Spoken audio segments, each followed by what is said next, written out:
सरस्वती स्तोत्रम् सर्ववर्णात्मिकां देवीं सर्वाम्बिकां सरस्वतीं सर्वज्ञानमयीं नौमि सर्वशास्त्रविशारदाम् ग्रन्थबीजस्वरूपां तां तथा विद्याधिरूपिणीं वन्दे तां वागधिष्ठात्रीं पुस्तकवासिनीं तथा शुक्लवस्त्रां जगद्धात्रीं पद्महस्तां सरस्वतीं श्वेताक्षीं च तथा नौमि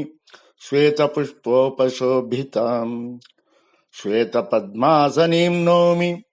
श्वेतगन्धानुलेपनाम् श्वेताम्बरधरां देवीं श्वेतचन्दनचर्चिताम् तां बुधजननीं नौमि वरदां सर्वपूजिताम् कण्ठनिवासिनीं देवीं सर्वजिह्वाग्रवासिनीं करस्फटिकमालां त्वां करवीणासुशोभिताम् विद्याप्रदां सदा चाम्बां वन्दे शुभप्रदां तथा कृपाकरीं च नौमि त्वां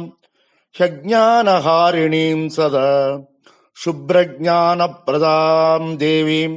वन्देऽहं लोकतारिणीं शुभ्रमालाधरां देवीं शुभ्रगुणप्रदायिनीं शिवान्यहं सदा वन्दे शुभ्रवाङ्मयीं शुभाम्